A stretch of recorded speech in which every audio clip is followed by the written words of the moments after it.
The Kissing Booth 3 ending might not have been the one fans would have expected, and for Joey King, it was the hardest aspect of making the trilogy closure. As well as starring as Elle, Joey King was an executive producer on the third movie, and she told Variety that the final edit was, as quoted, "probably the heaviest area that I was involved in behind the scenes. That was very exciting for me, because I just want to make sure that for me, for all the filmmakers and for all the fans, that our send-off was just right. I really hope they feel that way," she explained. The third movie, which quickly topped the most watched charts on Netflix after its release, picks up with Elle facing the decision to either go to Berkeley with Lee, played by Joel Courtney, or risk breaking her BFF's heart by going to Harvard with her boyfriend Noah, played by Jacob Elordi. But who or where did she choose, and what do those ambiguous final moments mean for Elle's future? We're about to delve into major spoilers for the ending of The Kissing Booth 3, so look away now if you haven't seen the movie yet. So if you enjoy content like this, make sure to subscribe for more, and like if you're a fan. With that in mind, let's get started. After going on a road trip post-graduation, Elle still hasn't made her mind up about whether to go to Berkeley or Harvard, although Noah is already planning to get an apartment off campus for the two of them. When Noah and Lee's parents announce they're selling their beach house where they all spent their childhoods, Elle, Noah, Lee and Lee's girlfriend Rachel, played by Megan Young, offer to spend the summer there to help out with the sale. Lee starts to plan how he can spend time with Rachel, who's going to a different college, while Elle is suddenly faced with a deadline by Berkeley. She chooses to go to Harvard with Noah, which annoys Lee, but Elle promises to make it up to him by spending the summer doing their beach bucket list of various activities. Things start to get tricky for Elle though, as she has to balance the bucket list with a summer job, looking after her brother and spending time with Noah. It doesn't help matters when Marco, played by Taylor Zacher Perez, who Elle kissed in the second movie, comes back on the scene as he's got a job at the water park. Noah's friend Chloe, played by Maisie Richardson Sellers, who Elle thought Noah was having an affair with in the sequel, arrives at the beach house to make things more complicated, and they all come to a head when the group does a live-action Mario Kart. Noah and Marco clash, leading to Noah calling Elle embarrassing for not realizing Marco is still into her. Encouraged by Chloe to talk to Elle, Noah quickly makes up with Elle though, and the couple promise to fight for each other. Marco isn't giving up though, and shows up to the 4th of July party where he again clashes with Noah and punches him, but Noah refuses to retaliate. Marco admits to Elle that he does still have feelings for her, but she's not interested.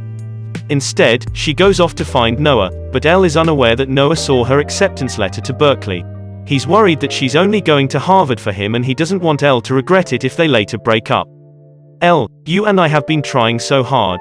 Maybe sometimes loving each other just isn't enough," he tells her, and Noah breaks up with Elle and encourages her to make a college decision for herself. While dealing with the heartbreak, Elle misses a beach bucket list activity with Lee to play Dance Dance Revolution.